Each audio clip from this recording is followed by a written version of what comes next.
Welcome everyone, this is Pine Leaf Needles and you're listening to LOTRO Players News, where we take a look at the latest news in LOTRO and here at LOTRO Players. And this week we have with us Andang, Hey, everybody. Atheros, Hi. Draculetta, Greetings, everybody. Thraxwolf, Hello, Lotro. Sithrit. Hello.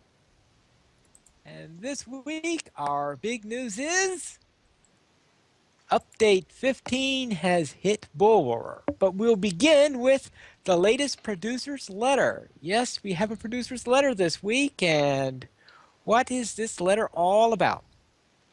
Etheros. Well, it's the usual letter they release every month or so, or every few months. Rowan Campbell, he's the executive producer. He posts a letter talking about what they're doing, what they're going to be doing for the future and such. This one, he mainly talks about Update 15, which is currently on Bulwer for testing, which should be releasing sometime soon. He does announce the trait lines for the Bjorning, which will be the Raw, which is, apparently I did guess it right since I put a question mark there, but it's utility support healing type. So basically the Lawmaster, kind of, / captain-ish. The Claw, which is straight up damage, and then the Hide, which is tank. He describes the 3 main areas for Central Gondor, as well as Peligir, which is a big city, it's kind of separate-ish. He talks about a new type of group content, which will be coming soon, roving threats. He doesn't really describe it, but he just says it's coming, and that's what it's called. Yeah, I'm wondering how that would be different from warbands. Yeah, they sound pretty much the same thing. Yeah. I will say that on the beta server, I have seen some rare mobs wandering around, and they're like 500 to 1,000,000 plus health. Jeez. So I'm not sure if that's what they are, because I soloed one, it just took me about 10 minutes of riding around in circles.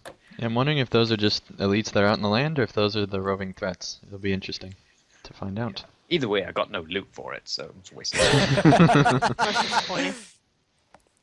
Hopefully yeah, they fix that before the patch. We are also getting a epic battle, as has been mentioned. Well, presumably talk about the quality of said battle later, but yeah, the legendary item update, which they previously talked about, has been delayed because apparently they want to do extra work on it.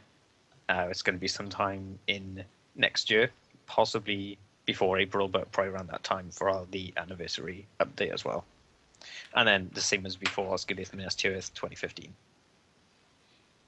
All right, so my main question on the legendary item update is it going to happen before the next level increase? It's the next update, so I would be shocked if they had a level increase before then.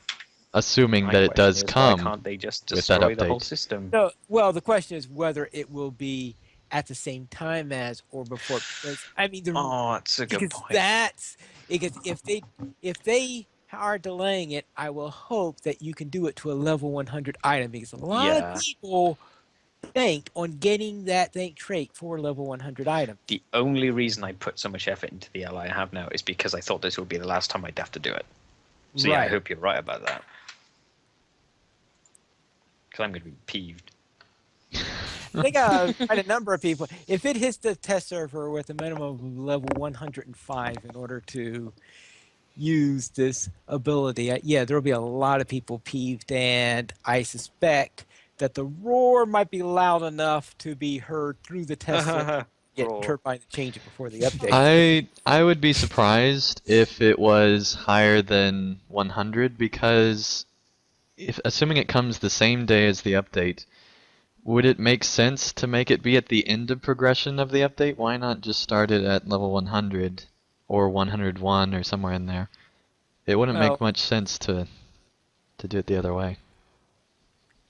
Yes, but Turbine's not always logical. So no, especially not with legendary items, but I don't know.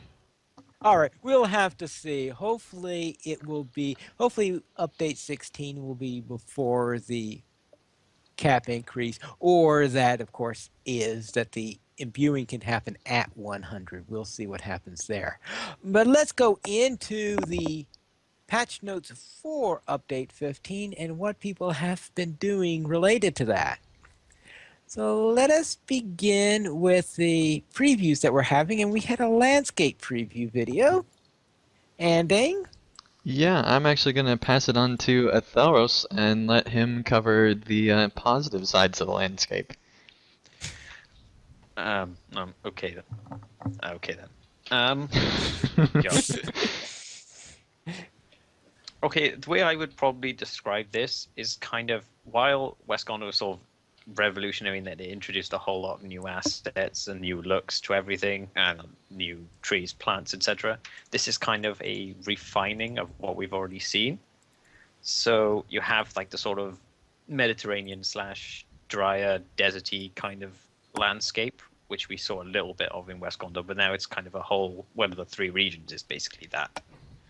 And then you have the keeps and such, which used to in West Gondor have a bunch of wings and heads everywhere. They kind of toned that down quite a bit for these cities. There's still a lot of wings, but not so many heads, which is nice. And different Generally, heads. Generally, I'd say that's just that kind of fine tuning of what they've already built, just making it better and more fitting. Okay.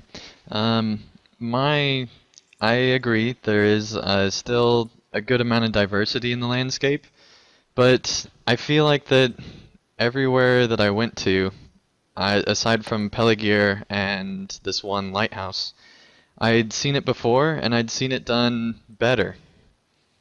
I feel like that basically all the towns aside from Pelagier were more interesting in the last section. There was more height or more something that set them out from the other cities.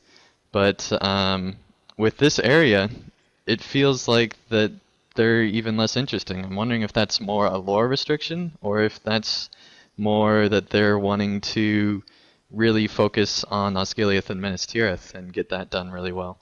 But I feel like that they didn't spend as much time as, say, they did with Rohan on trying to really try to make this area feel different from other places that we've already been. And I feel like that I was very disappointed when I saw it. I'm a lot more over that now, because as long as the story's good, I'll be fine.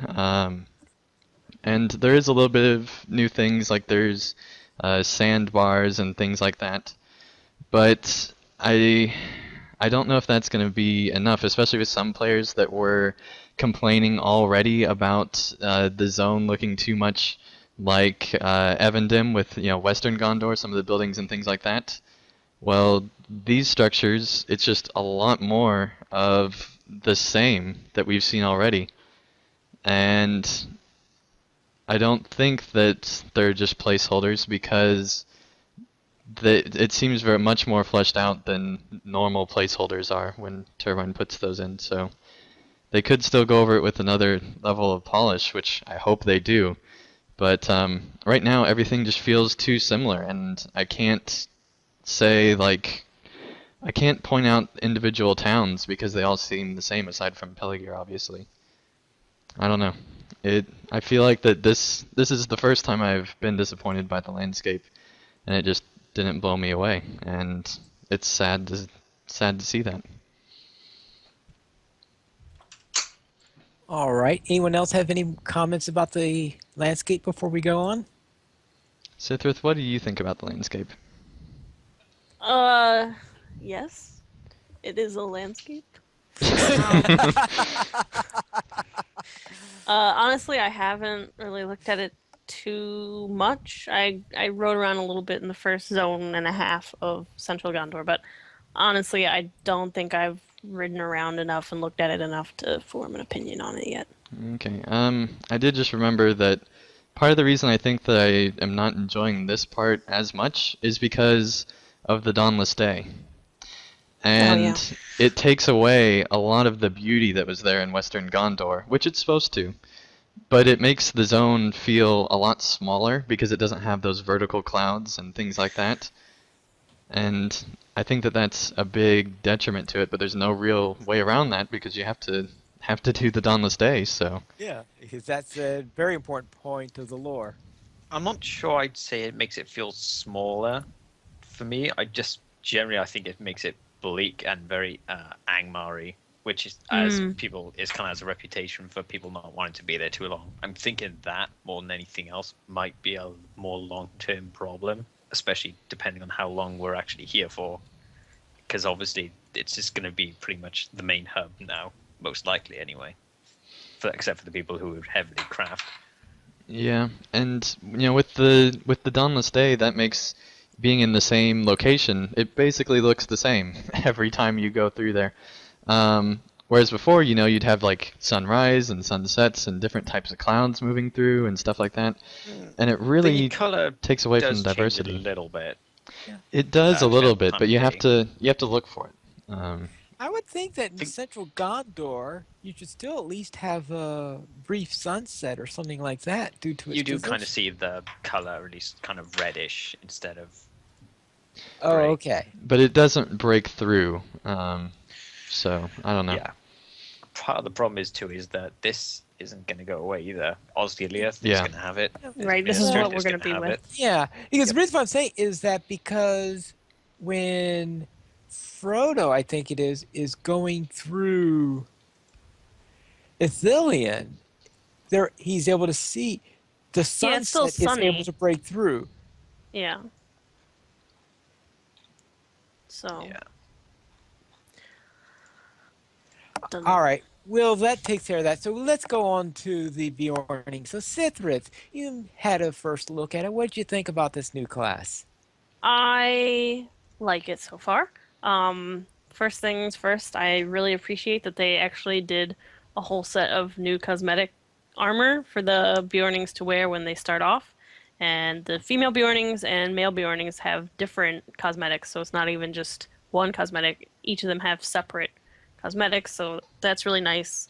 Because when you start other classes, pretty much like the medium armor classes all look the same. Light armor classes look the same. Heavy armor classes look the same. Bjornings look very distinct with their cosmetics. Racially, like the human form, is that what are we, human form of the Bjorning, I guess is what you call it. Human Beorning. When they're not a bear. Yeah, human form, I believe they called it. They also look physically distinct from like regular actual humans, and so that's really good. Apparently, people have been complaining that female Bjornings are too bulky, but it's like, come on, they turn into bears. What are you expecting here? Like, they're not supposed to be supermodels. They turn into bears. Actually, the model that I see on your thumbnail reminds me of some of those Celtic female warriors that because that's what sort of the image reminds me of, and that would be perfect for this particular situation. Hmm. Yeah, I've heard people being very excited about this because it looks like with the Bjorning cosmetics, it looks like they're wearing kilts, kind of. So, yeah. But yeah, so Haven't- they're bulky. You get war paint, which is cool. Some crazy eye colors. You can have like red and orange and yellow eyes, which is cool. And then I think how this works is whatever color bear you turn into is based on what color hair you pick when you're in human form. That's what I gathered, yeah. Yeah. Because I know I had my like when I made a character, I had mine have like sort of grayish hair, not quite gray, but sort of that kind of tone, and it became a gray bear, not a black one. So it doesn't jump straight to like that one instead of. Yeah, I absolutely love the cosmetics of the Beornings. I think that they really took their time in thinking about it. They didn't just like put up a new, race and just let you kind of mess with it. They've clearly spent a lot of time making sure that players can really customize it and really dig deep into this system. I do have one slight issue with it though, from like an MMO type point of view, in that the starting cosmetics look really great, and that's a good thing. But at the same time, in MMOs, you're supposed to start out typically with almost nothing, and like you're this not very good warrior, and then you build up to it, which I'm guessing that the Beornings probably start out more as warriors than the rest of the races do, but Actually, I've noticed when you start as a Bjorning, you literally are not wearing pants. Like you don't have leggings on. You do yeah, but not they have still pants look armor. cool. Yeah, they look cool, but I'm just saying, like, yeah, they might have cool looking armor, but they're not Yeah. wearing pants. Yeah. Actually, there Well, is the thing another is, thing to. like, when I got to, because I got level 50 armor, which we'll talk about later, and it looks terrible compared to what I was used to wearing. Yeah. And so it's just kind of weird how you're gonna, like, start out with this amazing armor and then go through, 30 levels of not very good looking armor and then kind Well, of That's get that's back what into it. cosmetic system's for. I that's think because you're not supposed to be that high a level yet. Yeah. Well, I there is think another thing, and that is, I know that's actually true with not just the Bjorni, that's been true with some of the traditional classes. I remember some of the Cloth classes, for example. For a long time before I came up with the current cosmetics that I use, I would use the starter armor for the Cloth classes because I thought it looked 100 times better than anything I can get. Mm-hmm. I think Yep. that's I especially used true with the hunters. I used Yeah. the beginning burglar outfit for my hobbit Oh yeah. because it just looked kind Yep. of Mm-hmm. good. I think But I actually feel like part of it's the even problem- to another step with the Beorning, where like they look amazing.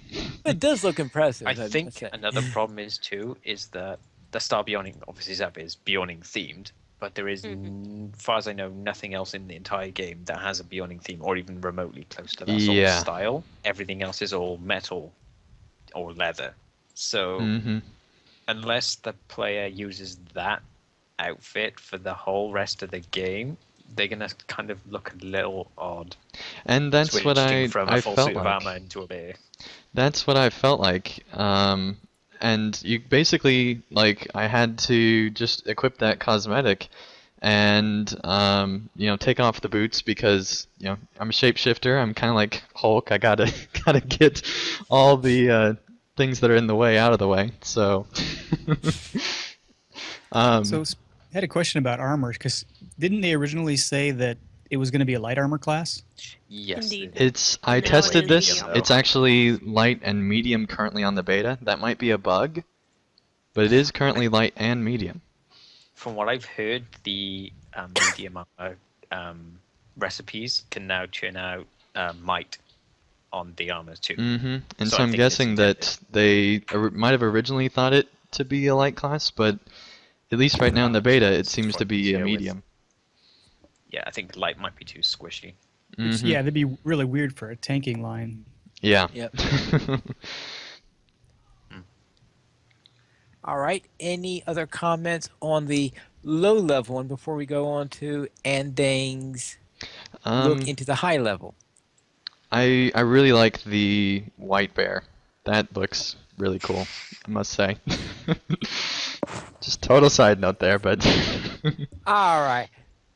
So therefore, you decided that since it was the test server,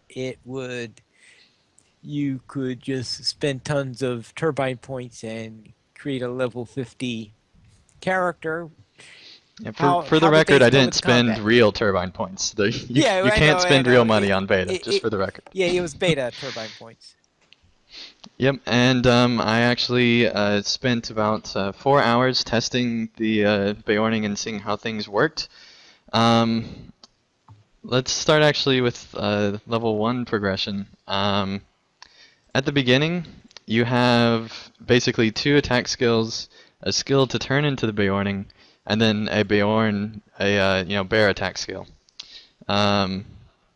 The bear attack skill is not amazing by any means.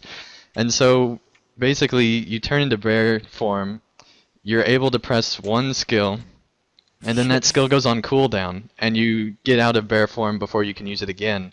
But you stay in bear form long enough to where you have to basically go manually out of bear form every time.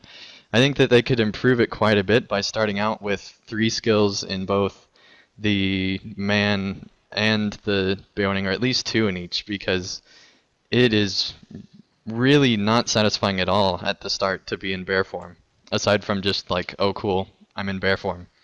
So it feels like a gimmick at the early levels. And And you don't get to stay in bear form for very long because you don't have a high amount of wrath that you can build up to. yep. But when you get to level 50, you can actually stay in bear form for at least 20 to 30 seconds, I think, depending on where your wrath's built up. Maybe even longer than that. Probably part of the problem at low levels is that the mobs just don't live long enough for you to build up enough wrath that you need to turn into a Or bear in the even, first place. I mean, even if you have, because you have a skill that you can use to get wrath later on, even when you have that, the enemies still die quickly enough to where it's not worth turning into a bear aside from just to see your character be a bear. And so I think that's one of the big challenges that they'll have to overcome is just making that early progression feel nice. But once I got into level 50, organized my skills to where I had on like one entire bar, it was all my human skills, and then on the other entire bar it was all bear skills. And I had them separated to where it was very clear, like everything I could use, and then the class made sense. And it became really, really satisfying the more I played around with it, and the bear form no longer feels at all like a gimmick. It feels like a much stronger form that you get to grow into, as you build up your wrath. And I'm really surprised how much I actually enjoyed this new class at this early point in the beta. I expected it to be a lot less satisfying. I tried all 3 lines. Yellow line does seem to be very hard to survive in, but that's because you're supposed to be healing people, not fighting, so that's part of it. About half your skills are actually healing skills, at level 50 anyway in yellow line, which surprised me. It seems like it's going to be a pretty good healer in that line. Tanking, you're a very, very, maybe not very effective tank, but you're pretty good. And then the DPS line seems to be kind of the main purpose of the class. It seems to be the strongest one. And that feels really great as well. The attacks are all sped up, and so it feels kind of more like a champion that can turn into a bear, which is I believe kind of nice. someone told me that the class plays nothing like a druid. It plays absolutely nothing like a druid, from what I've seen. And I think that that's a good thing. I think it's good for LOTRO to have its own thing, because the druid could rely on being able to turn into several different characters. The Beorning only has one, the bear form, at least right now in the beta. And so I think that what I've seen so far, it's definitely headed in the right direction. There's still like animation glitches and stuff like that you'd expect, but the actual like core of the class is very, very satisfying at level 50. And so that really surprised me and makes me very excited to get into the class once it comes out. All right, then. Then speaking of surprises, Draculetta, I heard a rumor that you're thinking that there may be a glimmer of hope for the epic battle system. Yes, I was going to say, let's not get all carried away now. It's this new epic battle. If I would be forced to run an epic battle, this is the one I would want to do. I semi-enjoy this one. What? I know, it's shocking. It's crazy talk, I know. The world is ending. As Yeah. Barnabas Well, says, yes, what? with the Damas Day coming, it probably is. It's Yep. it's not bad. Wow. I can actually take running this one. I wouldn't want to do it every day, but you know. Well, I wouldn't want to do any of the stuff in game every day, to be fair. Everybody is shocked into silence. We are. But yeah, I did go through this epic battle as well, and I had gotten really not happy with the epic battle system. Mostly because you just can't. It feels like that you're not going anywhere. There's no end thing that's like, you won, we're so happy. The epic battle just kind of ends, and enemies are still coming through. So it's the battle hasn't even really ended. It's just that it kind of sort of did. But with this offensive epic battle, there's a clear and definite end, and there's you're kind of on your own group going through the city doing various things, and working with Aragorn to help him go through the city as well. But And currently, let's note that do not try to do it solo because solo it is Oh yeah, not it's possible. yes, horrible solo. on It beta is. right now in the current build of things, solo is very broken. I Yes, barely because scraped through it, pun intended, and I'm obviously an overpowered lore master, so. And one thing to note is, at least on beta, there is now a drop-down menu for one player or two player on this epic battle. Oh, yeah. So it is Um, actually a totally different battle. Someone in the chat asked about the Stars of Merit. Apparently, those are barter currency that you can use to actually buy the epic battle jewelry and Mhm. stuff like that, without having to actually go through the random, RNG system. Yep. So that's a good workaround. And I think that is going to be a good plus for the system as a whole. And I just feel like that it's very nice to have a different type of epic battle at the very least. I really do enjoy this one more than the others, just because there's an end, and the end is really satisfying because you're reclaiming this city, and at the end you really feel like that you took back the city, and it feels right. And obviously they were limited lore-wise by the Battle of Helm's Deep, where you kind of are just losing, losing, losing until the very final one. And here, it feels like you're winning, and you don't get penalized for losing soldiers either near as much, which is very nice. Certain things I think they improved on, that is one of them. But if I was going to give one of the major issue I see with it, it's that it's not an epic battle. It's a skirmish with a few more people in it. That's what it felt I wouldn't like call it to a me. skirmish. It felt nothing like an epic battle whatsoever. Maybe, there was but didn't barely feel any like a construction skirmish of either. defenses. And see, and that's There's why I liked occasionally it, some- because it didn't feel like an epic battle. That's why I think you liked it. In which case, that's not a good thing because it's not an epic battle. Why is that not a good thing if they're making it feel more like something that people seem to want? They might as well just make it a skirmish then. I've seen more than one person in World, they're calling it a hybrid. It's like a epic battle skirmish type mixed together hybrid thing, which Yeah, it's definitely can still not see. a skirmish, but it's also not like any of the other epic battles. It's skirmish like, because you have your your lieutenants per se, which are the arch nemesis that come in. Mhm. That which some of those are Lieutenants are extremely hard not. to. Yeah, but those arch nemesis just come in and whap you to pieces. Mm-hmm. Yeah, The other it's issue I kind of found too is that I know plenty of people disagree with me on this, but I will say that the Helm's Deep battles made me at least feel like I was in one, for the most part. This did not. Occasionally I would see like a huge group of soldiers or anything like that moving around below me or over in the distance somewhere, but that That's is a good it. I point. never got that close enough. The part I was actually involved in, it felt just like a skirmish. That's a really good Hardly point. any actually involvement in it. it's very, very unbalanced right now, though. Mm-hmm. Yeah, I'll be really Right. interesting to see how they kind of change it over the next, hopefully, couple of builds. Hopefully. Yeah. Yeah, Easily. I would like to say that you can still get hundreds and hundreds of enemies if you aren't paying attention, and you can still very easily lose like the other epic battles. I'm sure you can lose, but it just Mhm. didn't feel like a I huge lost. battle. Oh, I my first lost. time trying it. Yes. Yeah, it's a little different in the duo version where they send a lot more people at you though.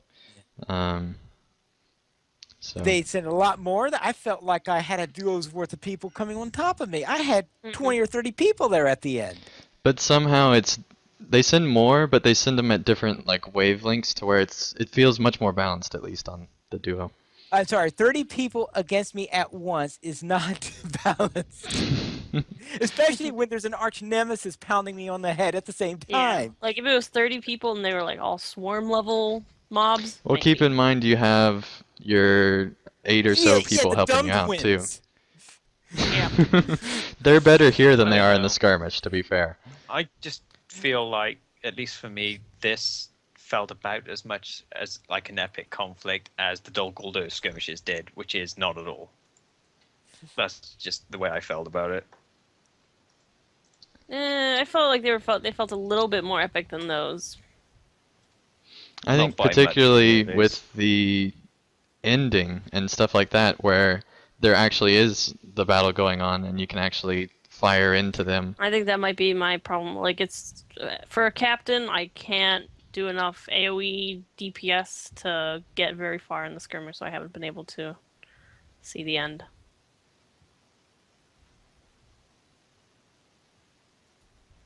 All right, well, obviously there's some very mixed opinions. Some people like it more, some people like it less. And The next build. hopefully Turbine will be able to, over the course of the next few builds, at least make a few more of us happy with the system.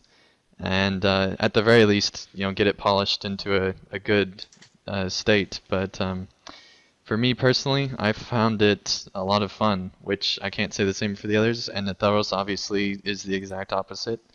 Um, and it sounds like Pineleaf still hates both systems. And Drac actually thinks that this one's okay. Sithrith thinks that. What do you think, Sithrith? That you don't. I'm kind of neutral at the moment. Okay. So we're all across the board with this system, with this new offensive battle. Hopefully, they will find ways to make more of us happy. Now, before we go on and stop talking about update 15, I do have a question. Does anyone think that the 1,000 turbine point price they have for the Bjorning and the build server is going to be the final price, or do they think it's going to be adjusted before then? I think that they put that in there to see how people react. And if people react enough one way or another, then that'll probably influence what the final price is. I Yeah. hope Alright, it's going to be what the final price is. I think what makes me think it's not the actual price, at least not completely set in stone now, is because it's 1,000 and not Yeah, 995. Yeah, it's two Mhm. round. It's 2 round for what they usually do. Yeah, I definitely agree with that. I would have to say overall, I was disappointed with the current build of the update. It could become a lot better, but right now I'm a little worried for update 15. I gotta be honest. What do you guys think about overall update 15 right now based off of this build? Cautiously optimistic. Landscape, I'm pretty much happy with. The questing I haven't done yet. The Bjorning I haven't played enough with to be forming a full opinion on, and the epic battle I'm just not enjoying, so I'll have to see how that goes. Generally, I'm okay with it, aside from the epic battle. All right, anybody else? Well, the only thing I've done in it so far is the epic battle. I'm saving most of the other stuff for later builds and for the release. All right, and Drac. Yeah, it's got a lot of work to do yet. Mm-hmm. Yeah, I think they may have done this one a little bit earlier than normal, simply so they could get the feedback on the new class. Well, and that's why I wonder why they didn't lock the epic battle and lock the landscape and just say, here's the new class, start from level 1, and there's the new start area, and that is this round of beta. Oh, actually, there is another question has anyone had a chance to speak with Lily Kate or any of the other musicians on their opinions of the updates to the music system? There is a thread in the beta forums with some feedback on it. From what I've seen, people seem to be mostly optimistic. There seem to be a couple of issues with certain instruments, but on the whole, it seems to be mostly good, or at least on its way to making some progress. Yeah, and that's really good considering this is the first build of that system as well. So. Right, and one of the other reasons for getting that build out early is because they want feedback from the musicians right away, and they were giving them the warnings on that too. Yes, bring in your best pieces and find out, are things balanced?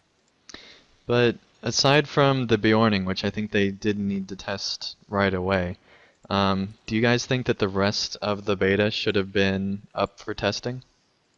No. No, not at all. Not in the state that it's in. I don't think Turbine's doing themselves any favors having a beta that's in this state. What about you, Atharos? Maybe the epic battle should have been closed, but I think the landscape, possibly the questing part of it, could maybe be kept up because I don't think it's in that bad a state as the rest of the stuff may be. All right. Very well. Let's head on to the store sales then. Draculetta, what's on sale this week? Free sample of the week through the 16th is a universal morale potion. You get 5 of those per account. Whoop-de-doo. Yeah, exactly. Use the coupon code HUP88, HUP88, 30% off select cosmetics, shared wardrobe, cosmetic outfit slots, mounted combat trait specs, and the War Steed cosmetic slots. Also, My in name the is Sithrith, and I approve the store sale. I was going to ask how many of such did you buy, if any? Oh, I bought some cosmetic slots. I'm not gonna be cosmetics buying- outside of the wardrobe space, yeah. Yeah, I'm gonna buy my last wardrobe spaces. Also in the store, we have a new steed. It is the Steed of Thorns Hall, available through October 23rd. And shocker of all shocks, it is not a tablecloth horse. It's actually very nice. Yay! It's actually a decent looking horse for once. Thank goodness. It's about time. I would real quick like to go back to the update discussion. Scoated from the chat says that was wondering why apparently on the beta it had character slots at 1,300 TP and the Bjorning at 1,000 the TP. Package, I believe. You can Yeah, buy that was a that package. and a Oh, cancel. right. Yes. Yeah, so I think together he they also were asked that. about the cosmetic pets, which I did notice actually today. They have there's 3 that you can barter for on the West Central Gondor landscape. One is a sandflies pet, which is the usual flies that follow you around. There's a baby Auroch pet, which I'm sure people would love. Cute. And I think the last is a rat. Okay then. There is also, for the Yule Festival coming up, they've put in the collections panel a series of Grim pets. Those swirly thingies. Yeah, great. And They have the presumably that's frost, going to be for fire, the... and shadow versions. Hopefully the sound doesn't trigger on them because they're very noisy things. Yeah. And I heard Looking forward presumably to that that'll the- be for the winter festival, is the Frost Grim. Yeah, Yule Festival, yeah. Mm-hmm. All right, very well. Then we'll now proceed into the site news, and we'll begin. We're back to battles of indeterminate size, and Etheros, what's this all about? Yeah, we're back to this subject again. It's actually kind of interesting that I actually, speaking as someone who actually likes the original versions, didn't like this one. Seems to be because it's so much different from the other ones, but there we go. I was motivated partly because I hadn't done anything on the site for about maybe a year. Probably since my pet least. guides, which was, quite a while. And also because with this new one coming up, I should probably, seem like a good opportunity to do it. So I decided to tackle the very tough job of explaining how the heck epic battles work. And it is an incredibly tough job, and there were a mountain of positive feedback about this guide. People seem to have really thought that you clearly thought out things and spent a lot of time to explain this, and even people who don't like the system were thanking you for writing this guide because it helped them out. And this is our most popular article we've ever had. and so people seem to be really appreciating this guide. It was quite tricky because obviously on F-Battles there is no map, so I wasn't able to illustrate where you go on things. So I was kind of forced to take a couple of vague screenshots and describe it generally as much as I could. I generally had to explain also a couple of like basic things like how the soldiers work, because those are just key for your first time through it. I think for the next one, I'm probably going to be covering the rewards, because I think the promotion, not the rewards, the promotions, because the way you spend points in it is actually quite odd. The way it's set up, it's very different from your class trees and your war steed trees. So I'll be doing that, and probably the deepen wall and anything else that comes with it. Siege weaponry is probably going to be a thing there. Awesome. All right, thank you very much. So we'll head on to the Rohirrim Rambler, who's visiting the East Wall. And going all throughout the East Wall here. And anyone have any comments on this? Yes, this is kind of, if you guys remember way back with CSTM, those of you who were fans of that site, the LOTRO Epic a Day series that was done on CSTM by Alpha Man, I believe. This is kind of, it's still very different, but it goes through talking about basically the zone of the East Wall and the epic story that goes through there as well. And just going through what is happening. And this is by one of our newer writers, Itakles, who did the amazing guide previously for us. So it's really cool to see this kind of level of article. He was a former editor for LOTRO Wiki, so this stuff is like right up his alley. So it's cool to see somebody continuing that series, because I was a huge fan of it back when it was being written on CSTM. Give me major Rise of Rohan beta flashbacks. Yeah, yeah. Is that Argonath that's definitely not been in Evendim? All right. Episode 34 of LOTRO Players Adventures was called Battle Cats versus Super Toads. And I'm sure none of us remembers why we called it that. Well, to ask. The Battle Cats because we were fighting Battle Cats. Right. Yeah, it's all. The Super Toads because there were toads in there somewhere. I think that was in a skirmish, it sounds like. I think pretty the sure it toad was. just got brought up in relation to How stupid Battle Cats sound. possibly. Well, I think you're a little there's biased at that one. You think that? Possibly. Well, we did go into Danninglore, Mm-hmm. and it's possible that we met a super toad in Danninglore, since that's one of the skirmish lieutenants. You're the skirmish expert, Pineleaf. You would know better than I. Right. So therefore, we will then head on to. I would like to mention real quick, though, that we did not have an Adventures this week because Turbine released the beta Friday afternoon. Normally they release it Thursdays. And so that gave us one less day to cover all the news, so we decided we'd postpone Adventures until next week. And so we will be doing more Mirkwood skirmishes next week. If you guys want to join us in game, you can send a tell to Snapding at 5 p.m. Eastern and join us in the game. On Very Landerwell. well. And Tim Eden continued his family line story in What Lies Below. Mm-hmm. Anyone have any Actually, nice, comments on this? Sort of poem song at the end. Actually, I read this one. It was quite nice and bleak, but And good use That's of pictures Rohan in for the you. poem. yeah, Yes. it's about as cheerful as the rest of Rohan is. Yeah, and Rohan is not noted as being one of the most cheerful places to be, considering all that's going on there at the time. All right, then our video highlight.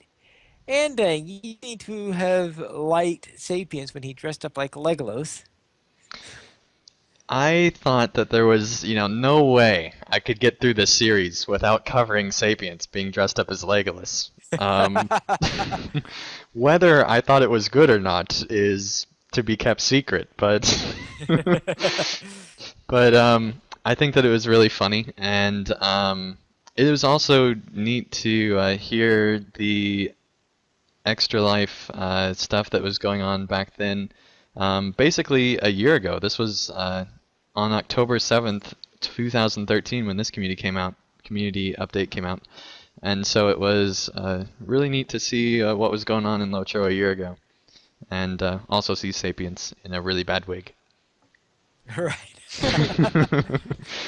Well, all right. That's dressed up in a bad way. Now, of course, Citrus will talk about dressing up in a good way. Wow, Good that you segue. you need a raise, Pine Leaf. That is raise-worthy segueness right there. We need a good segue gong.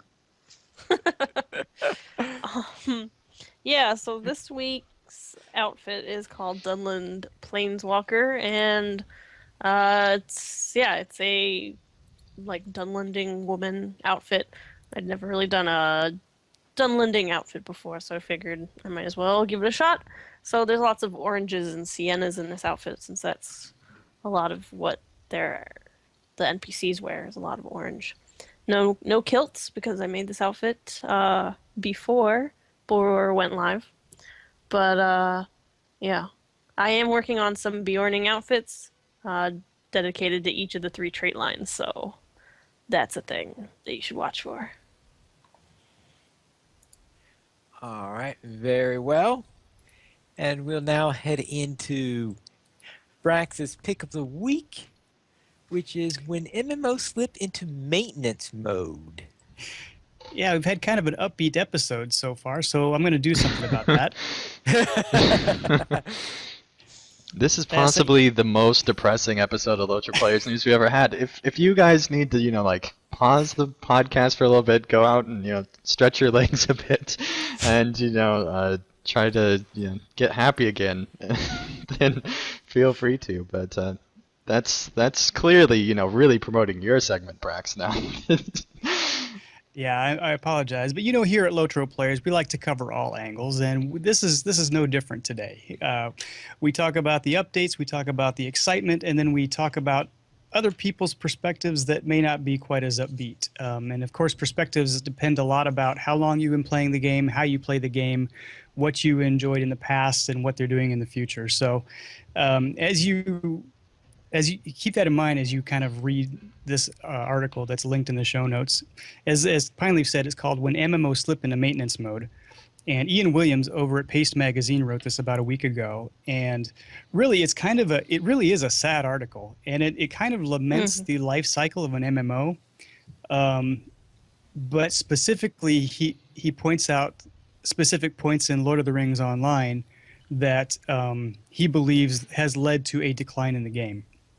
I don't necessarily agree with everything he said, but I think he does make a lot of good points. And I think from his perspective, it makes a lot of sense to say, I used to enjoy this part of the game and I don't see that anymore. So the game is in a state of decline. Or just the merging of this, or not the merging of the servers, but the advent of the world chat would have been unthinkable a couple of years ago because of the amount of chat that would have occurred on some of these servers. And the fact that it's manageable now kind of indicates that the server populations are down to a certain level. So that, what he's saying makes a lot of logical sense. Well, it makes sense, though. It makes logical sense. You couldn't do this with a mega server in ESO, right? That's true. But I don't know about the declining populations on servers, per se. So yeah, I don't think that is the motivating factor for making a world that channel. was because people were asking for it. Yeah. Now let's not get defensive. I just think it is a valid viewpoint, and I think it's a very good read because there are things in there that make a lot of sense. I personally don't agree that the free-to-play transition is what led to the decline of the game, which is what he kind of indicates. He seems very upset about that and kind of rides on the cash shop a lot.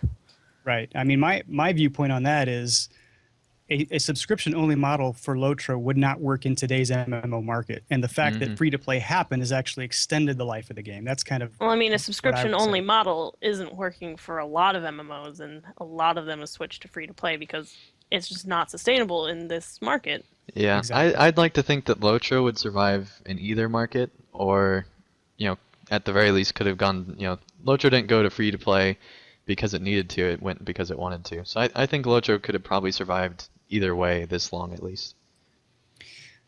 Okay, I disagree. I think that it could have survived maybe a year or so more. I don't know that it would be doing as well today if it was sub only. Well, I don't think it'd be doing as well, but I think it would have survived. Okay, right. Yeah, well, Middle Earth probably would have survived. I would agree with that. But at any rate, I would say give that a read. It's a good read. It's well written. Obviously, he's written for the Guardian, so Ian Williams has some real writing props here, and I just kind of balance that with some of the, some of the, I don't know, what do you want to say, enthusiasm that comes with new drops. There are both sides to this thing. Somewhat related to this post, before we get too far into the discussion, I wanted to mention this too. Pastuel over at Thinking Play got kind of depressed from reading some of this stuff.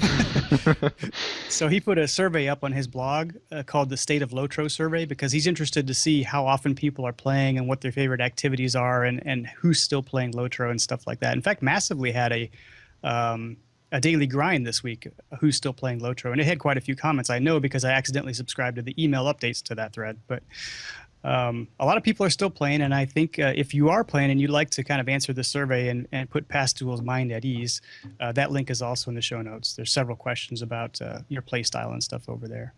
So I don't know, what do you guys think about? First of all, I hate the term maintenance mode, so the fact that it's in the title of this article kind of irks me a little bit. Yeah, that sounds but- really I mean, silly. it's pretty bad timing also, since we just got this big update on Bulwer with a new class, new region, new epic battle.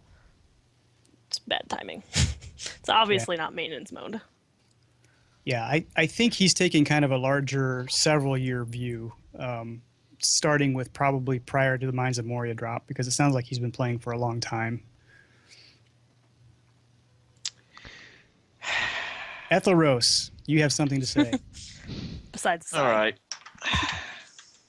Here we go. Get your If I was popcorn, going Mickey. to describe the article, I would probably best describe it as a compilation of every single I quit post I've seen on the official forums the past 4 years. He uses pretty much every phrase and argument I've seen in those posts. From the it's factual that the game's population is in decline without actually providing a source. Everything was better back in Shadows of Angmar. Free to play is where everything started going downhill, etc., etc. It is well written, but maybe it's the fact that I've been seeing these arguments on the forums for over, as I say, 4 years. It may become white noise to me at this point, having seen them so often. But just seeing those phrases just made me tune the whole thing out. I'm just so tired of seeing these arguments over and over and over again. The fact that you've seen them so often, does that lead you to a where there's smoke, there's fire possibility? Having seen where they come from, not so much. I'm sure there are some reasonable sources that maybe stem from the frustration, but the people who I've seen make them, it's kind of maybe tainted my viewpoint of said arguments that are being made. Yeah, I've seen too many cases where where it's looked like if you repeat a lie enough times, everybody will believe it. Mm-hmm. Mm-hmm. So if you don't quote sources or you don't provide backup to it, then I'm going to assume it's in that area until you do. Yeah. My problem with this is it's not so much that I've seen this from people who are actually quitting the game, but I've seen these same arguments from people who have been complaining about the game for years and years, but still never leave the game. Like, they've been making these same complaints about the game since free-to-play went live, and they just keep complaining about it, but they keep sticking around the forums to complain about it. So it is kind of, I kind of agree with Ethelros. I've seen these arguments over and over again from the same people so often that it kind of induces like an automatic eye roll sometimes. Honestly, aside from, I think there are like a couple of things that are interesting, at least in theory, to talk about. Maybe the world chat theory is something like that. But I think for the most part, it really isn't anything new to read. It's just very well written stuff that we've seen before. Yeah, he does make a really good point about the toxicity of the world chat channels. They can be Mm-hmm. amazingly inane and terrible and just draining to read. But other than that, I don't think he's.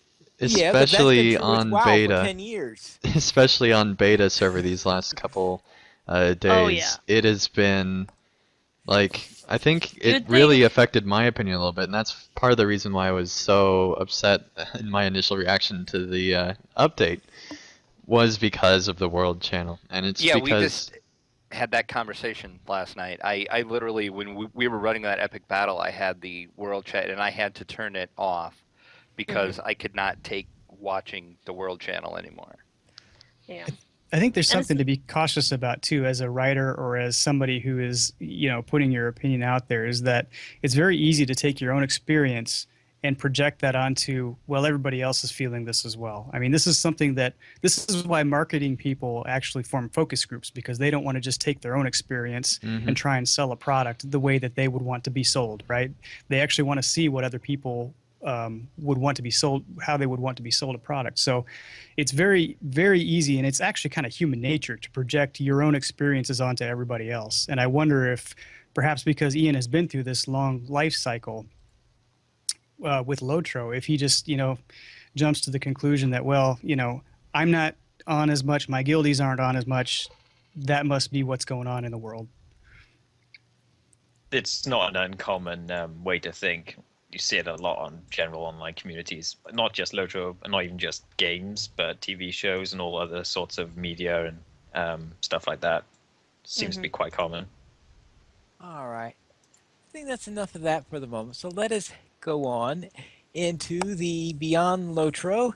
And what is our poll this weekend, Dane? Yes, well, this week's poll, which continues controversial topics, is Wonderful. what do you think of Shadow of Mordor? And the top answer, with 32%, 52 votes, was I am not going to buy that game. This was followed That's good. with 26%, 43 votes, I like it. Followed very closely, just one vote behind. I haven't bought the game yet with 42 votes. Down at 7% with 12 votes was meh. The Drac vote. The Drac vote. And then with 8 votes, I like the gameplay but don't like the story. With 5 votes, I don't like it.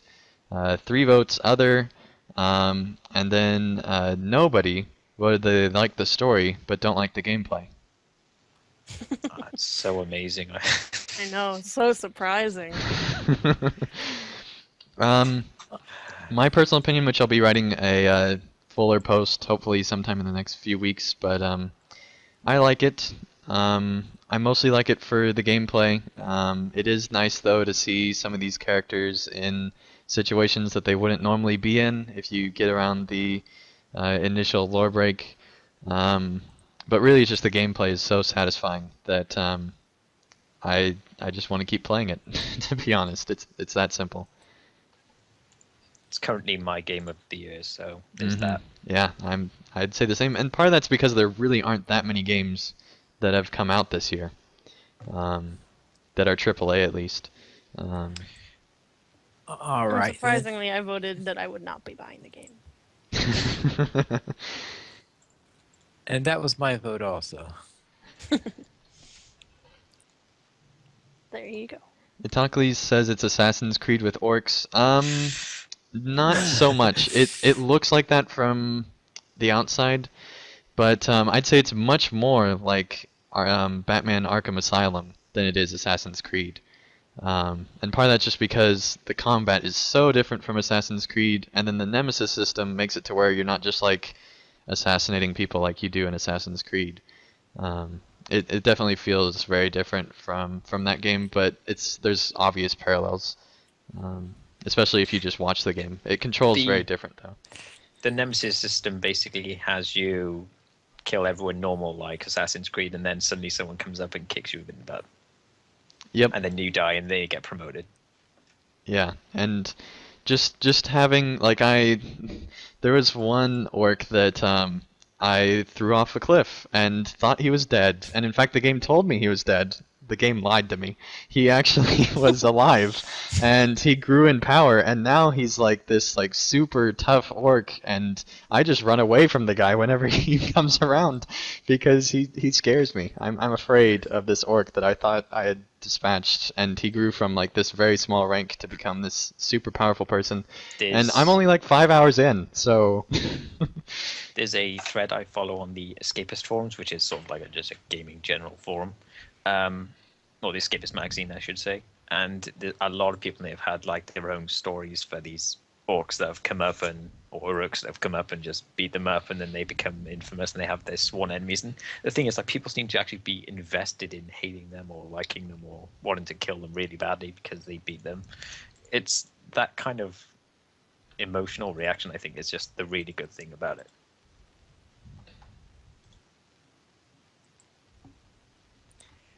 All right. Does anyone else have any comments on Shadow of Mordor? Then we'll I definitely understand why people just don't want to buy it, and I think that's great. If you are a fan of games like Batman or Assassin's Creed, I would recommend getting it. But if you're somebody that gets really angry at lore and stuff like that, which I thought I would be too, you might not want this game. But yeah. All right, very well. Then we had a third part of A Wizard for Himself. And that series is continuing, and it sounds like I'm trying to decide whether this is the last one or if there will be another one after this for this particular item. Since Yeah. this is a lore-related one, there may be another episode of this afterwards. There might be another one, but I'm sure he'll have another lore series. Oh if yeah, there'll not this definitely one. be another one. Mhm. Another lore series at least. Yep. So we'll head down into donations. And this week we did not receive any donations, but we would love your support and help LOTRO players. Simply go to the donations page where you can help support the podcast on LOTRO players and also help support the site. We have $5 and $10 mentions where you can donate and get a mention on one or all of our active podcasts, depending on the amount. For $5, you get a mention on the podcast of your choice. For $10 or more, you get a mention on all of our active podcasts. As for feedback, we do not have any reviews this week, but we do have some featured comments. And we'll begin with Tyrion, who left a comment on the Update 15 landscape beta. Could you please read this, Sandang?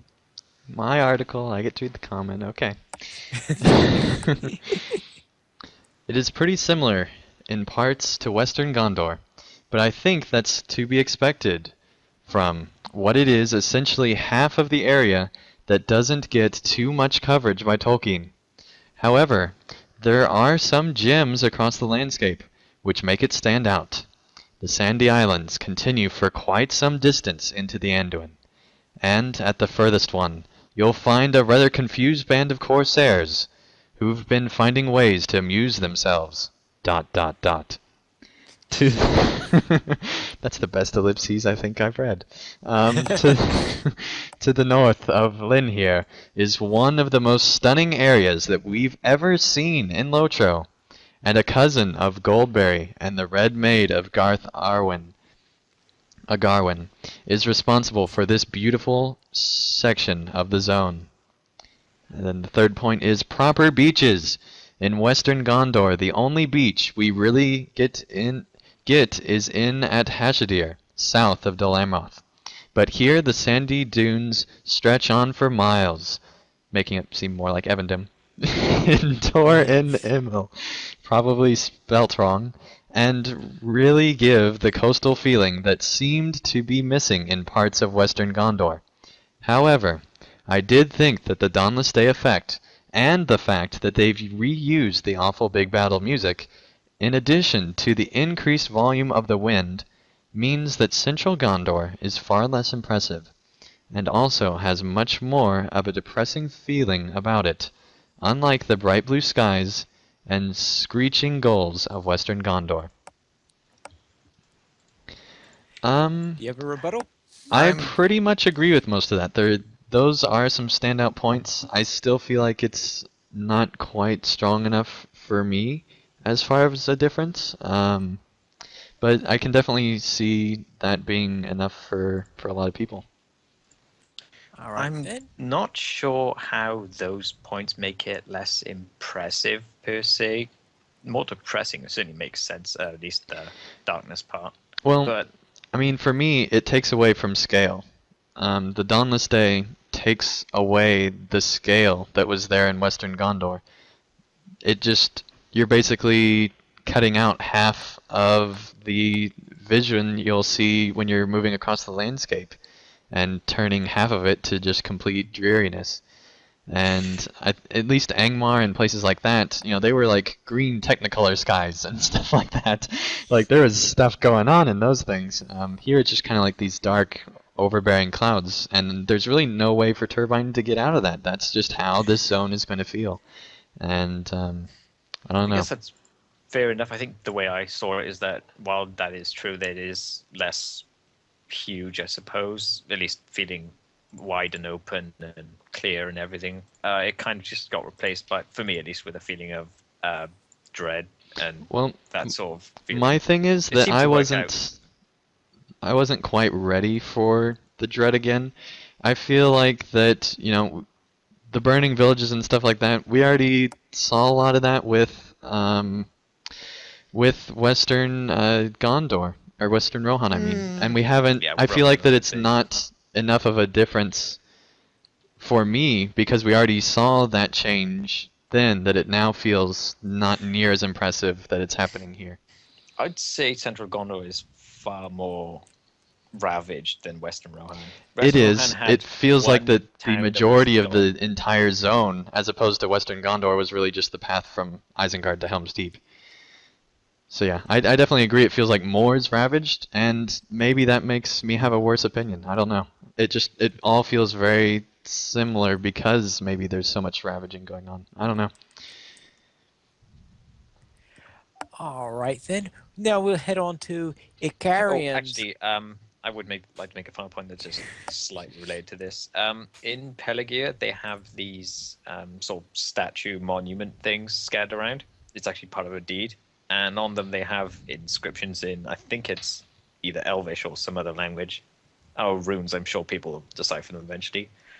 On each one, and I presume they actually mean something because the devs usually put those in, having them actually be able to be transcribed.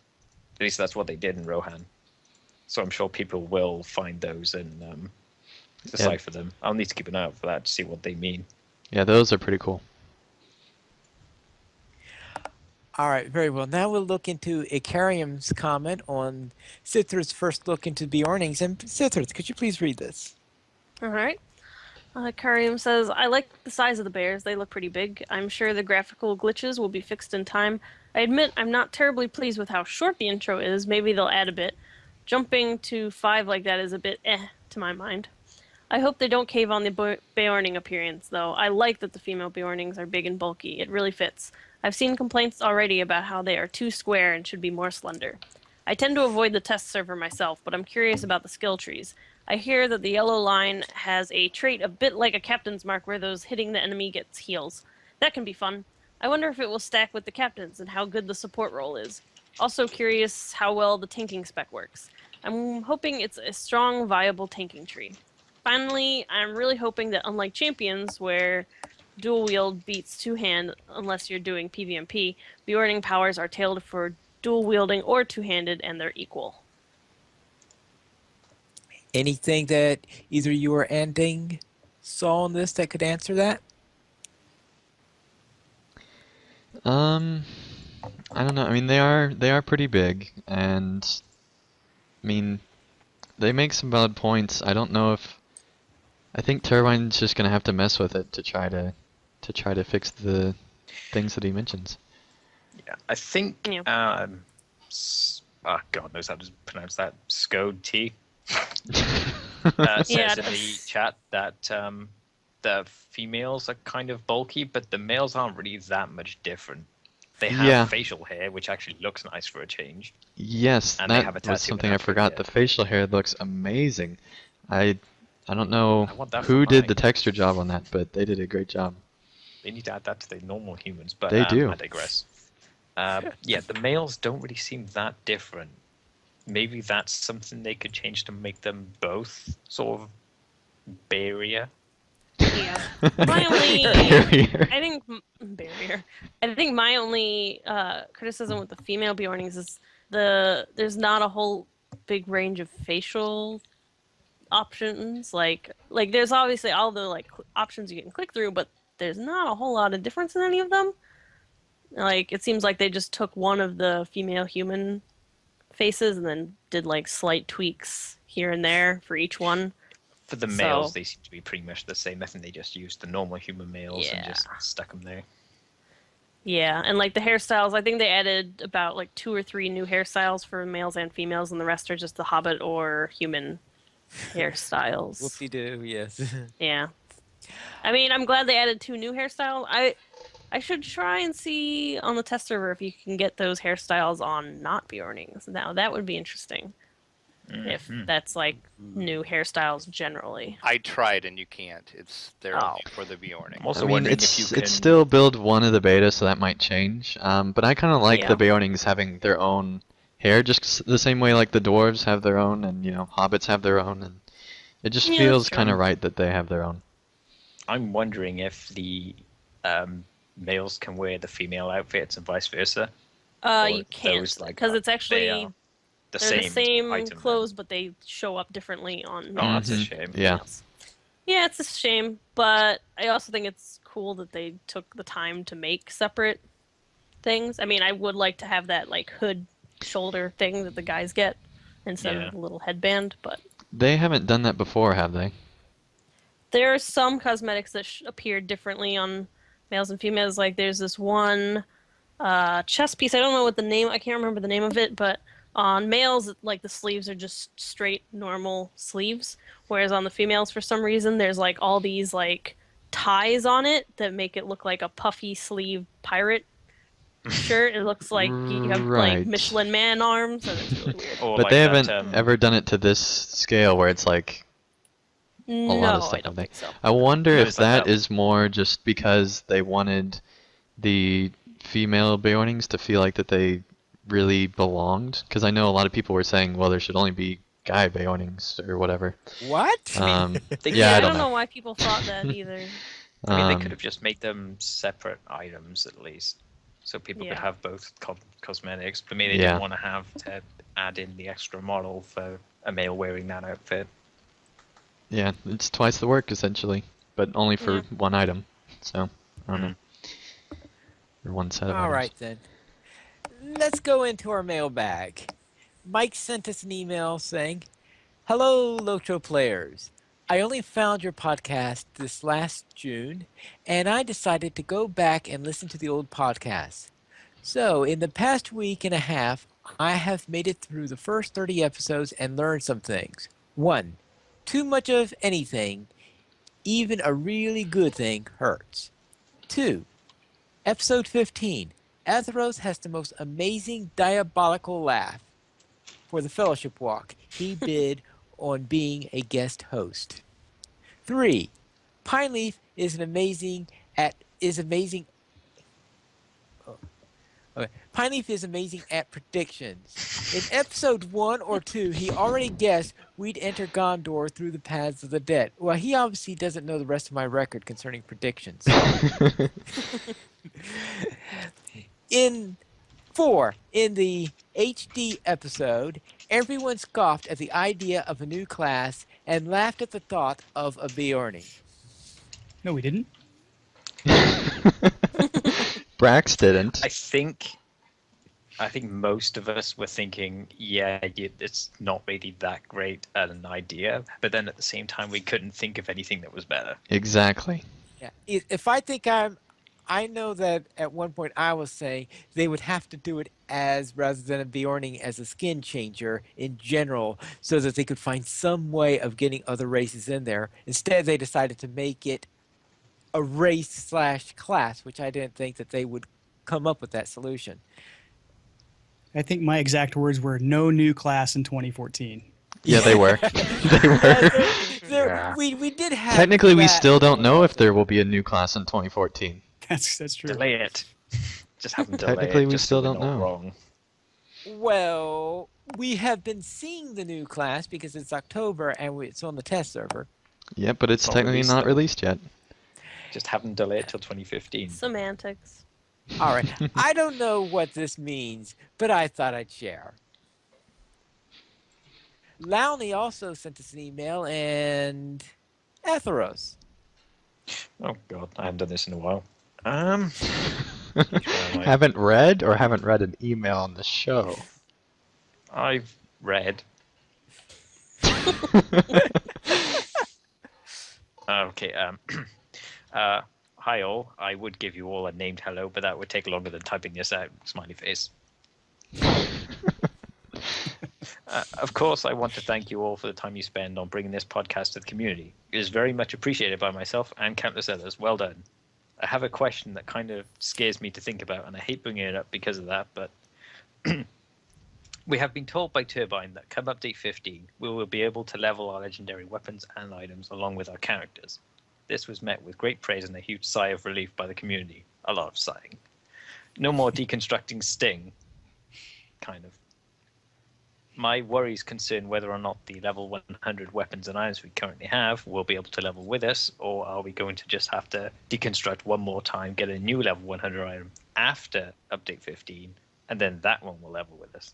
If, as I fear, we will be burdened with one more legendary grind, I think the community might get a bit hostile towards Turbine. Too late for that, since many of the players have gotten the level 100 first stage weapons and items during the high drop rate farming from OD, I think it's Ostenhof, that is now being nerfed. I hope I'm overthinking this, but I've heard nothing from any LOTRO news source to tell me one way or the other. If any of your reporters has any information about this and can let us know, I will be very happy. Thanks for reading this, and again, thanks for the great podcast, JJK. Well, as for that, I think I brought up that very same question earlier this episode. Funny. There's It's not done yet. more. Oh, sorry Except about that. page break thing again. It's throwing Page him off. breaks. Yeah, he had a signature right there. Page breaks. There's the more bane of pine signature. leaf. It's a very long, multi-page signature, apparently. Yes, apparently. Page breaks a pine leaf's bane. Lowney, Linlin, Finn. God, these names. Finderladin, I guess. God, these. I'm not used to reading names like this. Trandok, Doralin, level 100s on Landy, and many other tunes on many servers. Yes, I have a life. Lol, my wife and youngest son also play LOTRO. It truly is a computer game that the whole family can enjoy. Which Alright, is something I've heard a lot, actually. so back to the LI question. Athos, do you want to take this one? Let me reread that just to be sure. From what they've said, I believe this is something. Well, I mean, before they announced the delay, at least that was their wording that we wouldn't have to do it again. They will be the level 100 item that we change. We imbue it with an item of some kind, and then it's done. You don't have to ever deconstruct it again. With the delay, though, it's possible the level cap might go up at the same time this legendary army update comes out with update 16, and assuming all skilleth. Well, In which case, we will have to get to the level cap and then do it, or they give us the item at level 100 and then it just goes up with us. well, I think like that is definitely a possibility. But what they could also do, because if you remember, back with Moria, when you create a character, you get an LI that only goes to level 40. Or you're not on the LI, and then you have to get another one that's like a real LI. I'm wondering if this is going to be done in a certain way to where we have to get a new, even more quote-unquote real LI that is for this new type of the system of the LI, or if it will track for all level People will be 100. irate on haven't that one. said anything about that, so I don't think it would happen. Well, technically we don't But know I'm either sure. way, because there hasn't been enough detail, I think. Well, they've only said that we'll be able to change our current LIs, which makes me think it would be. Of course, that was before the delay, so I'm not sure how that will affect things. Yeah, there's a lot of questions possible now the- because of the delay. It's possible the delay is actually to make us be able to imbue it at a lower level. Maybe, because I think that's also something we suggested doing it at 50, just to actually remove that horror of grinding and deconstructing over and over and over again. But who knows? That's just theory. I think that the reason for the delay is because of the resources taken in order to get the Bjorning, and perhaps maybe the new epic battle working. Well, and also revamping a system as complicated as LIs. Well, yeah, we know I mean, how it is complicated that is. an Yes, incredibly that's also- complicated system. They add on to it so many times, and to come up with something that will really make players happy and is really well polished, I think they need that extra time, even if they're working on it the whole time. But I'm sure that it's probably more a combination of the two. To be honest, I still wish they would just kill it. When the balance was so terrible with Helm's Deep and we were so overpowered, I just got rid of my LIs. I threw them out the window in my house. I was like, go away, LIs, and got some real good weapons. Unfortunately for Lore Masters, it's hard to find level 100 staves. Staves? You mean stabs? Staves is the Staves. correct plural. Staves. Yeah, I think it's Yeah. staves. Swish. You just got learned, Anding. You just got learned. English. You bunch of writers on here. Oh yeah. Of course, maybe that's how. Maybe the way Andang said is how they pronounce it in Oklahoma or something like that. That is how they pronounce it in Oklahoma. There's no, Not a lot of staffs in Oklahoma. there really aren't now. All right. Any other comments on this? I just hope that whatever turbine ends up creating with the LIs makes the majority of players happy, because that system has caused so much grief and just like stress even from some players that just don't understand the system. So I hope that whatever they come up with is an improvement. All right. Very well. Then we will head on to into our origin story, which is from Barnabas. And Drac, could you please read this? Yes, he says, send help. I'm addicted to origin stories. This is his 4th origin story. Okay, here we go. Deep in the heart of the North Downs, just west of the Braxwood, next to a small pebbly brook on top of a hill, stood Castle Draculetta. Inside the ancient keep, a troubled Draculetta paced the floor. He was anxious. There was trouble on the borders of his realm. The Southern Angmar Legion of Evil, our Sail, was causing concern. Now, this is great, by the way. Now, Sail wasn't particularly powerful or good, just more of an annoyance. But for some reason, Draculetta was insistent on watching its progress and reporting on it. I would like to ease my mind and get rid of Sail for good, he thought. He called for his lieutenant and asked for her advice. Mystery? He cried. Hello, how's everything? She said. If I was you, I'd just release the minions and wipe Sail out, she advised. Draculetta's face turned even paler than normal. He thought back to his youth ages ago. He was a tailor sewing coffin. He was a tailor sewing coffin liners for the local elves when the call came. The Valar was going to defeat the Dreadlord Morgoth, and were calling for aid. Drac answered the call. There was an enormous, spicy big battle. He fought bravely when the battle was at its peak, and Sauron, in vampire form, swooped down and bit poor Drac. He was reborn into the undead spirit Draculetta, caring not for good or evil. He only served his own ends. Spicy? Spicy. Epic-y. Oh, epic-y. Sorry, I said spicy, didn't I? Okay, anyway. Stick with spicy. So I can't read. You like salsa, didn't you? Well, there you go. He returned to the present problem. I will never risk open war and fight a big battle again, he cried. Okay, how about that one goblin? He might help us. What's his name? Oh, yeah, Rudolph the Naughty Goblin, said Mist. What? RNG? Everyone knows he hates me and will never give me what I want. Wait a minute. I have an idea, Draculetta declared. He sat down and got out a parchment and a quill. He began to write on it. Here, take this letter. Deliver it to General Coupon. It is a code. I'm sure he will give us something really cool in exchange. General Coupon. Okay, no problem.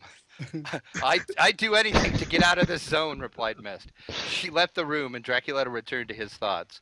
And one more thing, Mystery said as she returned into the room. What is it? Shouted Draculetta. I'm probably going to die delivering this, she said. Of course you will, but do your best. She left again. Weeks passed, and the sail pointlessly broke apart and reformed into different, equally useless versions of itself. Finally, Mystery returned. How did everything go? Draculetta eagerly asked.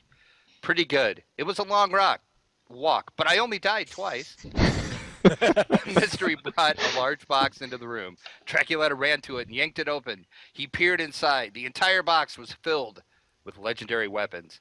Meh, I don't see how this will help anyone, he said. He continued, take Pine Leaf and deal with this sail. I'm going to go to lunch with Handing. You said that was the Drac response. All right. There is a lot there.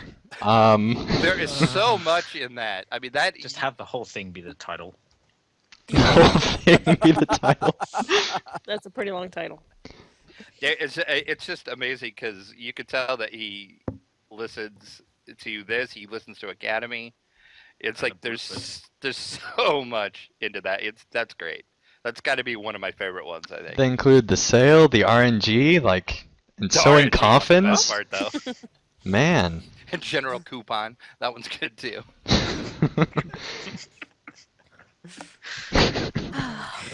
Great job. Spicy. Great job. All right there. All right, thank you. And if you would like to send us either an origin story or some other piece of mail, you can email us at podcast@LOTROplayers.com, and you can also follow us at Twitter.